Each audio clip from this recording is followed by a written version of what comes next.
उससे भी बड़ी चीज़ की नाभि चक्र के बारे में सब कुछ आपको बताऊंगी कि क्या होता है नाभि चक्र और क्या क्या कुछ आ सकते हैं अपने नाभि चक्र को एक्टिवेट करके। जय श्री राम दोस्तों, कैसे हैं आप सब लोग। दोस्तों मैं भी ठीक हूँ। और दोस्तों आज मेरा वीडियो बहुत ही महत्वपूर्ण होने वाला है कि अपने नाभि चक्र से हम क्या क्या पा सकते हैं और क्या क्या हम जीवन में हासिल कर सकते हैं अपने एक नाभि चक्र को एक्टिवेट करके। तो दोस्तों रोज की तरह यदि आपको मेरा वीडियो पसंद आएगा तो आप मेरे चैनल को सब्सक्राइब करें, मेरे वीडियो को लाइक करें, कमेंट करें और इसको शेयर भी करें। दोस्तों मेरे चैनल का नाम है आध्यात्म का विज्ञान। आध्यात्म एक बहुत अच्छी चीज़ है, लेकिन उससे भी अच्छी बात यह है कि आप उस साइंस को जानें। सारा ज्ञान हमारे वेदों का, पुराणों का है, जो कि हमें पहले हमारे बुजुर्ग लोग बताते थे कि ऐसा होना चाहिए और ऐसा नहीं होना चाहिए। सबसे ज़्यादा बुरी चीज़ जो थी ना कि बच्चों को एक्सप्लेनेशन हम लोग नहीं दे पाते हैं और इसीलिए हमारे बच्चे अपने सनातन को छोड़ करके इधर उधर भागते हैं। तो सबसे अच्छी चीज़ है कि उनको एक्सप्लेनेशन दें, हम उनको समझाएं, लेकिन समझाएंगे तो तब ना जब हमें खुद पता होगा। तो इसके लिए हम खुद जाने पहले सनातन को। तो दोस्तों नाभि चक्र, आपकी जो नाभि है वो बहुत ज़्यादा महत्वपूर्ण है।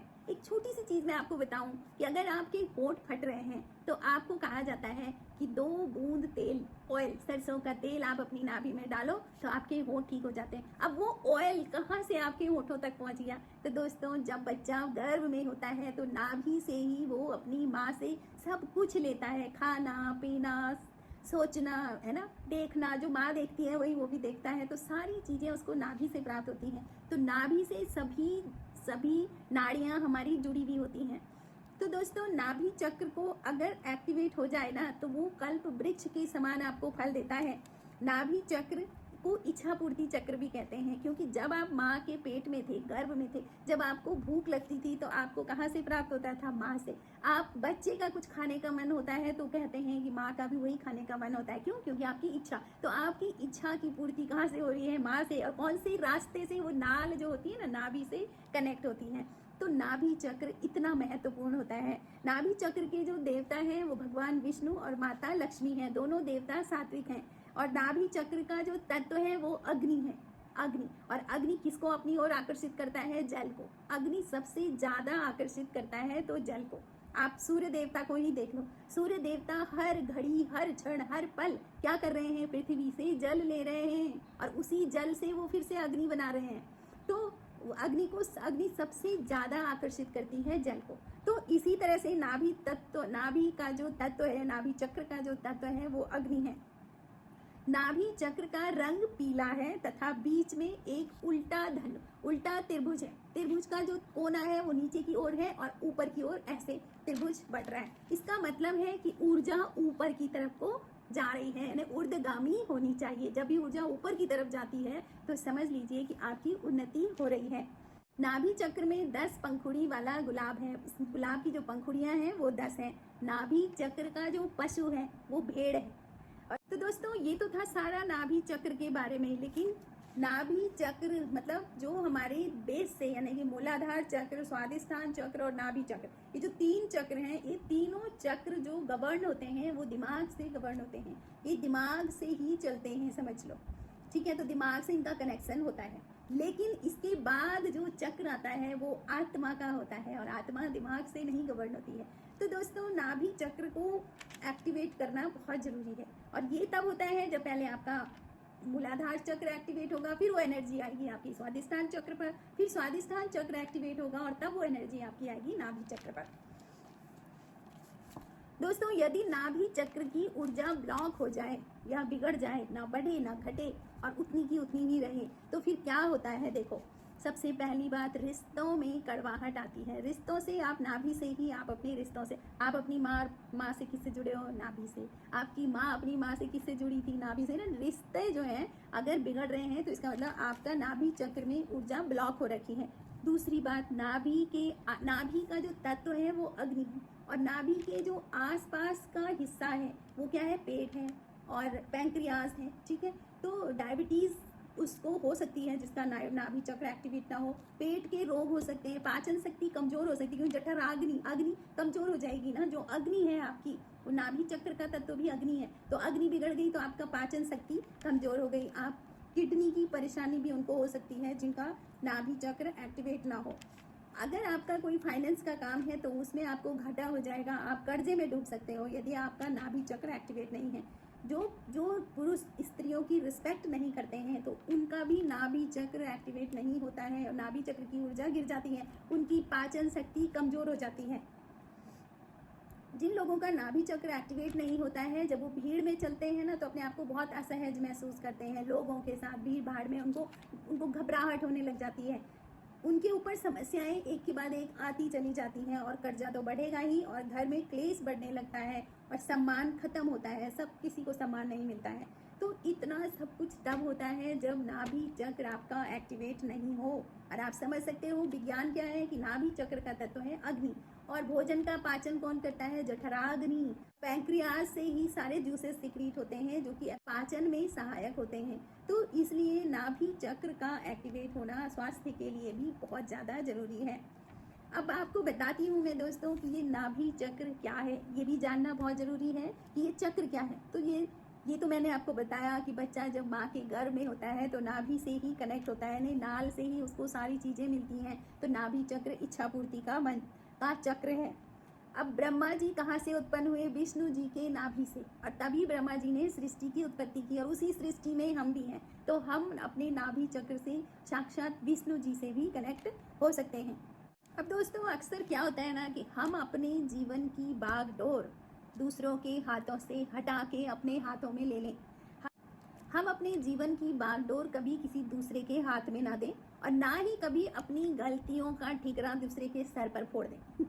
इस चीज़ को बहुत याद रखें दोस्तों। तो हम अपने जीवन की बागडोर अपने परिवार वाले, अपने रिश्तेदार, अपने समाज, अपने आसपास सबसे लेके उस बागडोर को अपने हाथ में रखें तो वो ज़्यादा सही है। वही हमें अच्छा सुख दे सकता है और उसी से हमारा नाभि चक्र भी एक्टिवेट होगा। दोस्तों अब आती है बात कि नाभि चक्र को एक्टिवेट कैसे करेंगे। बहुत ही अभी तक इतनी सारी चीज़ें तब थी जब नाभि चक्र एक्टिवेट नहीं होता है, अब जब एक्टिवेट हो जाता है तो फिर क्या क्या होता है। लेकिन मेन मुद्दे पर तो अब आए कि नाभि चक्र को एक्टिवेट कैसे करना है। दोस्तों कई तरीके हैं, मैं आपको एक एक करके बताऊंगी और जो भी आपको आसान लगेगा आप उसको कर सकते हो। नंबर 1, आप हमेशा वज्रासन में बैठ करके गहरी सांसें लें और सांस छोड़ें। वज्रासन में बैठें और पूरी सांस जब लें तो आप ये ध्यान करें कि ये पूरी सांस मेरी नाभि चक्र पे जा रही है और मेरा नाभि चक्र बहुत अच्छा स्पंदन कर रहा है और वो बहुत ग्लो कर रहा है। और फिर आप जब सांस छोड़ें तो पूरी सांस आपने नाभि चक्र से बाहर निकाल रहे हैं और फिर सांस ले रहे हैं और सांस छोड़ रहे हैं। कहा नाभि चक्र में आप सांस ले रहे हैं और वहीं से आप सांस छोड़ रहे हैं। तो ये आपको करना है। आप 10-15 मिनट भी आप इसको करेंगे या रोज करेंगे तो आपका नाभि चक्र में कुछ दिनों बाद आपको वहाँ पर स्पंदन महसूस होगा।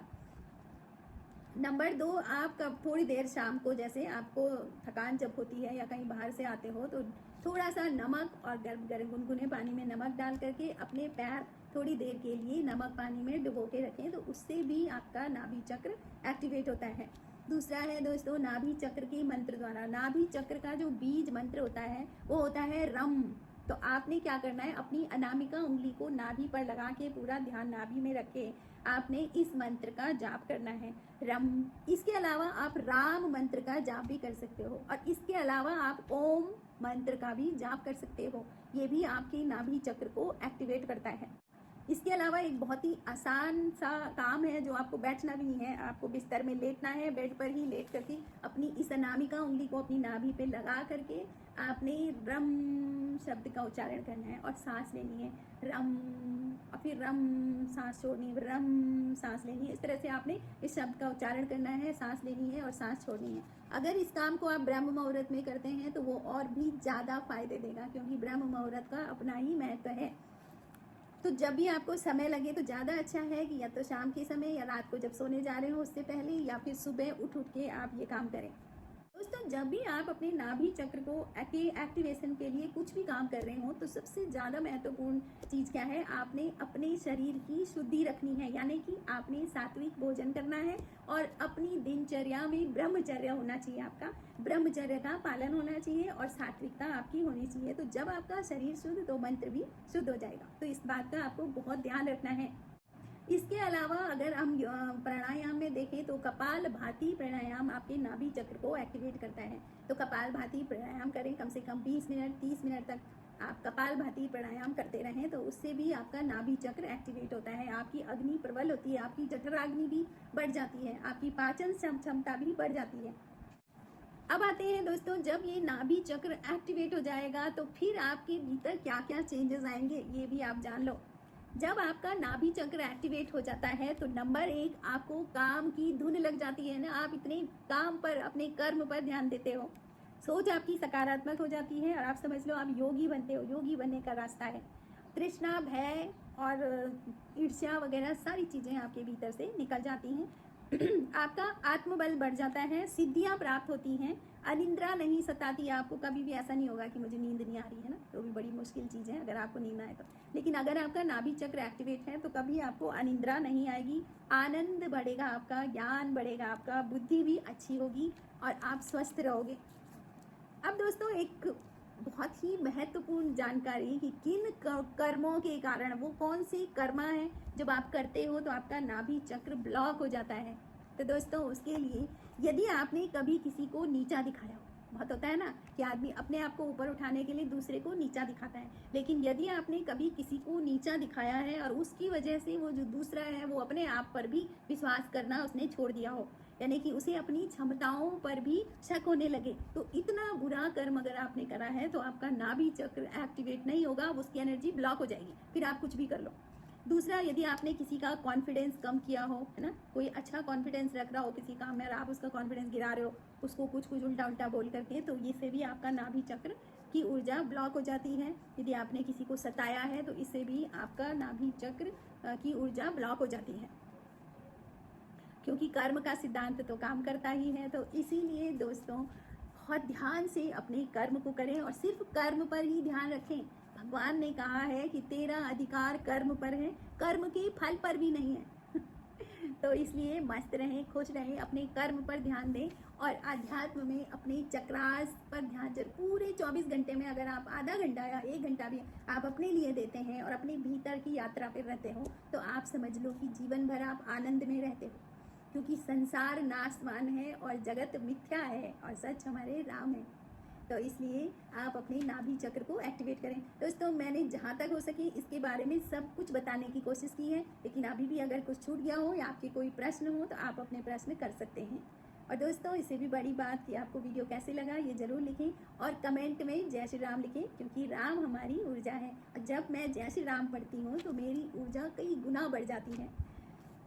तो दोस्तों वीडियो पूरा देखें। Thank you. जय श्री राम।